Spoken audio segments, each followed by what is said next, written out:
we're starting off in the city. We're going to be in Fenchurch St, so we're rather in the centre, really, of the city itself. And I'm glad to welcome Jess and Ben. Thank you. I don't know how you're going to split this, but however you do, all I would say is don't be like me. Please make use of the microphone properly. Okay. Thank you very much. Yes, thank you for having us. This will be a two-part discussion, so I'll take the first part and then Ben will jump in with some more information about the kind of later findings of the site. I will highlight this site is very, very fresh, to coin a term that was used earlier in the talks. Our Saturday overtime team is currently finishing up their shift in about half an hour's time, so we are still excavating. To date, gotta love some big stats, sorry. We're up to about 2,200 metres cubed of Roman archaeology across the site, about 4,300 burials, over 17,000 contexts so far. The team that have been working on the site, we've been on site for about 2 years. In fact, it's about 2 years almost to the day. We've been on site for about 2 years, over 250 MoLA team members, and that's just through the excavation phases and the support in the excavation phases. So obviously going forward, that team will continue to grow. And at the moment, about 35 different interventions across the site. It's been a massive undertaking, one that we couldn't have done without the whole team. Just before I head into the talk and kind of explain, I do just want to highlight there will be some images of some burials later on in the talk as well, so I just want to let people know that they will be coming up on the screen.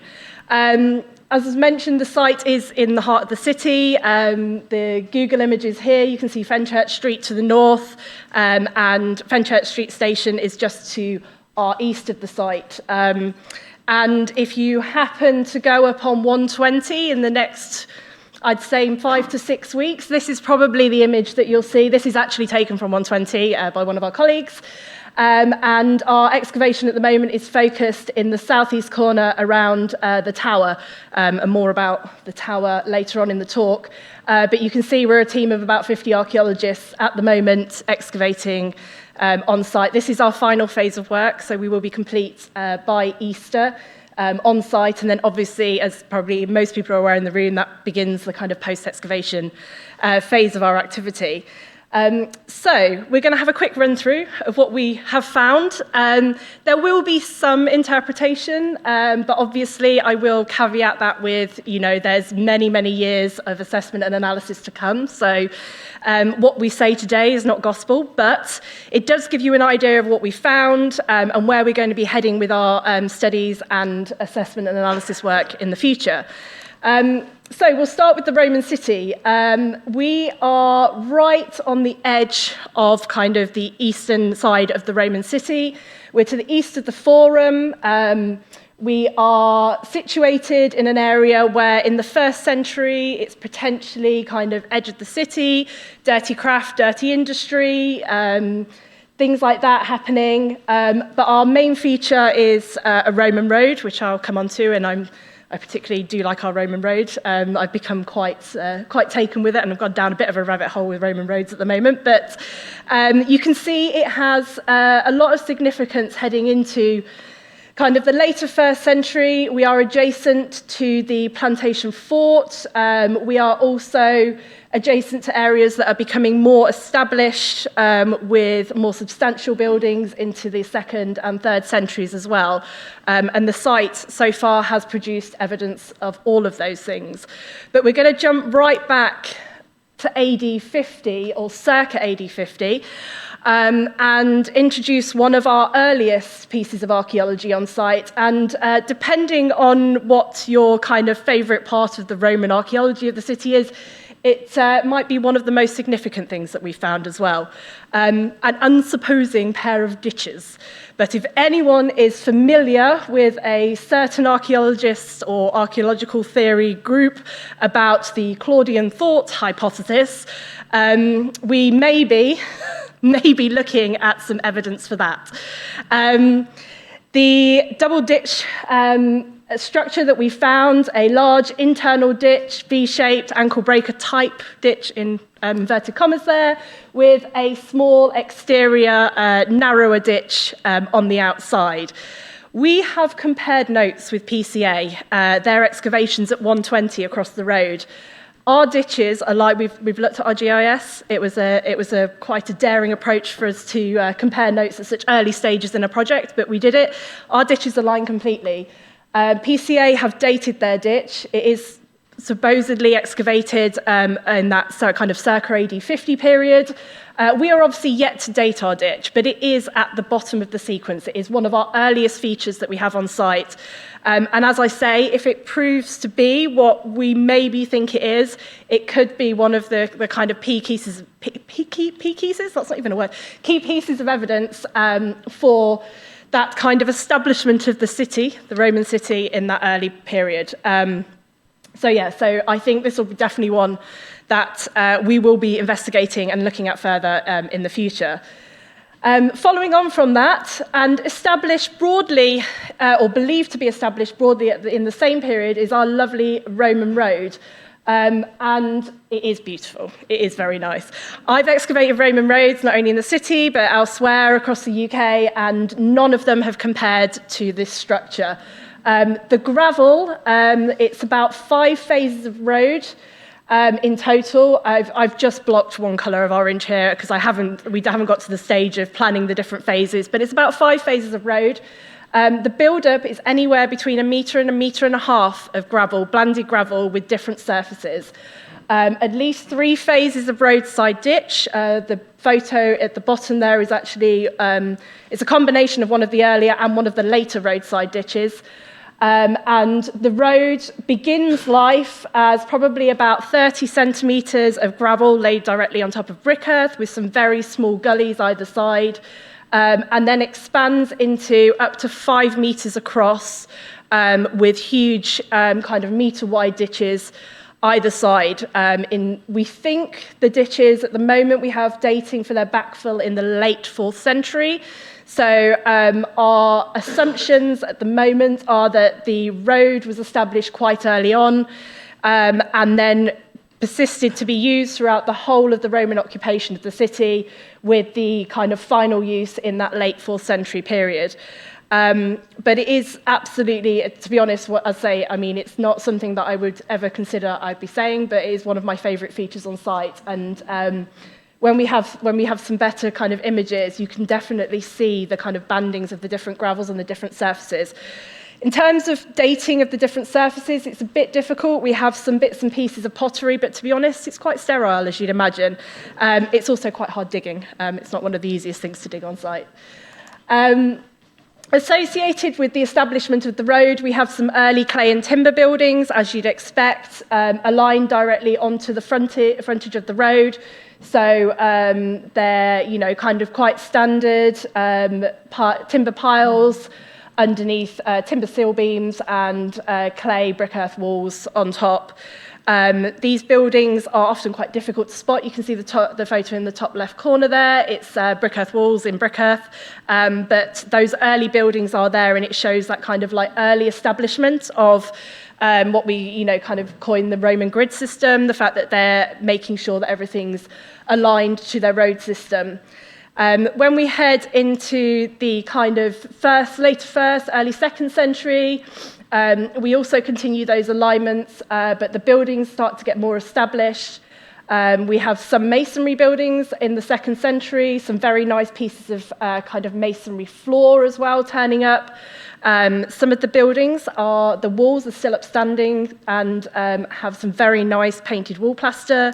This next image is a grab of a photogrammetry model of a building that we have in the northeast corner of site. It's probably some residential type building, and actually Hahn came to site to have a look at the painted wall plaster. This was excavated some time ago, I think it was the end of 2023, beginning of 24, and the painted wall plaster had some potential graffiti marks and things like that in it, so really nice kind of in situ painted wall plaster. This building actually is more aligned to the road running east-west to the north of the site than it is to the road that we actually have on site. So we actually have two different alignments of buildings. Just to further evidence for some of those masonry buildings. So the photo there shows one of the rubber trenches. So a lot of the walls were not necessarily standing. They'd been robbed out, the stone used later. And we had these huge rubber trenches, again with timber piles underneath. And in fact, some of these post holes that you see in this image here had potential votive offerings in the bottom of them. A number of the post holes had 10 copper coins stacked in the base of them quite nicely. So there's a potential for some of these buildings having some kind of like nice Roman votive offerings. And then I had to just put one little find in. It's really difficult to kind of choose so many finds, but this is something that's come up in the past week, this little bone dice. But actually, we've had quite a few of these and gaming counters, and there's one kind of particular room, and in fact, it's just on the left of this photo, that seems to have a lot of gaming, evidence for gaming, a lot of gaming counters, a lot of die, and just generally bits and pieces that look kind of more, not necessarily industry, but just more people living there and working in the buildings. So as I say, that's kind of a potted Roman history. So I'm going to head over to Ben now, who's going to talk through kind of the medieval and post-medieval side of the site, because there is a bit for everybody. So go for it, Ben. Thank you. Okay, so we're going to move quite a bit forward into the medieval and post-medieval. There we go. Okay, so the site, as we came to it a couple of years ago, consisted of the 14th century tower, which you've seen in the photos, the remains of the early church, which was demolished in 1870, and adjoining to it, Lamb's Chapel, which is somewhere around there. So by the late 12th century, the site consisted of the entire church and the tower, which is still standing. And the earliest record of this is in 1177. The church survived the Great Fire of London in 1666, both the tower and the church, but with Clothworkers' Hall to the direct west of it being completely demolished. The church, however, a couple of years later, in 1674, did collapse due to the proximity and density of the burials built around it, but was later rebuilt in 74. From the Act of Parliament in 1667, buildings in London were enforced to have stone and brick outer linings to prevent the fire again. So by 1676, most of the buildings surrounding the site had been rebuilt, and in 1668, Clothworkers' Hall to the west had been rebuilt. The brick vault, which you can see in the lower corner here, was added in the 18th century and was known as the public vault, and housed around 100 individuals in both lead and wooden coffins. In around 1870, All Hallows Staining, the parish that All Hallows Church is part of, was combined with St Olav Hart Street parish to the southeast, and the church that was part of All Hallows at the time was demolished. The site was then sold to the Clothworkers Company in 1871, and the site, the use of the site kind of diminished. Cool. So during World War II, the churchyard was heavily damaged, but without damaging the tower or the crypt. During this time, a temporary church was put up to continue the use of the parish. However, due to when working on this, due to the damage done by the bombing on the churchyard and the proximity and density of the burials that had led to the earlier church's demolition, we've been having to work very closely with the Keltbury mining team on site so we can support it better. So we've been working in tandem with them, taking out a couple of levels, letting the mining team come in, put in some concrete and steel struts, taking it down more until we've come down onto the natural brick earth below. So it's been quite a challenge with that, having to excavate both inside the tower, taking it all the way down, as well as around the tower in a sort of ring beam, which you might have seen in the photos in the Roman side. Massive steel cage around it so they can fill it in with concrete, which they are doing today, I think, mentally. There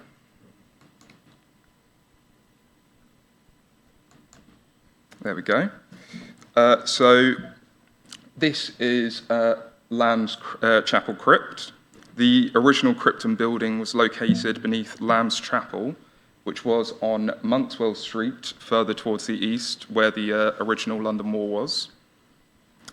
It had once been part of the extensive and important Cripplegate Hermitage, a cell of the Cistercian Abbey of Garendon in Leicestershire, and was bought by William Lamb, the master of the Clothworkers' Company in the 1700s, at the dissolution of the monasteries.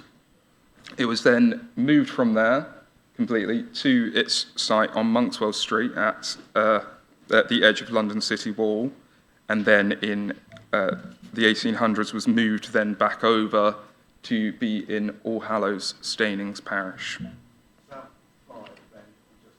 Cool, thank you. So onto the burials. As you can see, we've had a lot, 4,300 roughly, all densely packed and a bit of a nightmare. A horrible photo to look at, 2 years worth of work. So the burials kind of range from around before the construction of the original church in the 12th century, through to the final interment at around 1853. We've had a big mix of different interment styles, with the medieval style stone interment you can see over there, quite a majority of them in wooden coffins, which don't survive as much, but we do get little shards of them with all their coffin studs, all their handles still remaining. And of course our lead coffins, which were for the more rich members of the parish who could afford it. So yes, you can just see here, if you see here, just below the tower there, the outlines there, that's the Lamb's Chapel Crypt, which was full of 60-ish lead coffins, all just tessellated into very narrow gaps, which were nice and crushed, so very fun to excavate.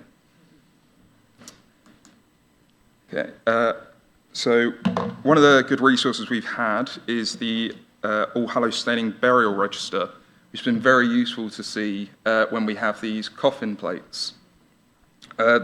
So we've had quite a few coffin plates ranging from all different periods of the use, with some of them having quite good relations. I think the first one we had was a Captain John Hall. When we first found it, I was digging around it, put my trowel through it, saw a metal pipe, thought it might have been something worse, but it was all right. So one of the big things we found was a family, the Sharp family, who this burial here, Reverend Lancelot Sharp, was Reverend of All Hallows Staining at one point, and the family owned the building at the top of Marks Lane onto Fenchurch Street, just right up from the parish. So we have the burial register for quite a few of them, Lancelot Sharp being one of them. I think his father also Lancelot Sharp, which makes it very easy to find, and his mother Sarah Sharp. We found Sarah Sharp in one of our early King Post trenches, and she died in around 1830 at age 85. And Lancelot Sharp, who is, not on this one, never mind. Lancelot Sharp died in 1803, I think, yes. But yes, we've had a very good time searching through all these records to look up all of our bodies. Yeah, so that's it really. We are, the next stage of the project are quite clear. We're obviously finishing the fieldwork, and I've just realised I'm not speaking into the microphone. Finishing the fieldwork, obviously undertaking assessments and analysis, and as you can imagine, with the wealth of historical assets and underground archaeology and above ground archaeology that we have on site, there'll be a huge amount of collaboration and dissemination of this information involving not only our colleagues and friends who are here today, but also just wider public stakeholders as well. So I think this project has got many, many years of interesting finds to come. Thank you very much.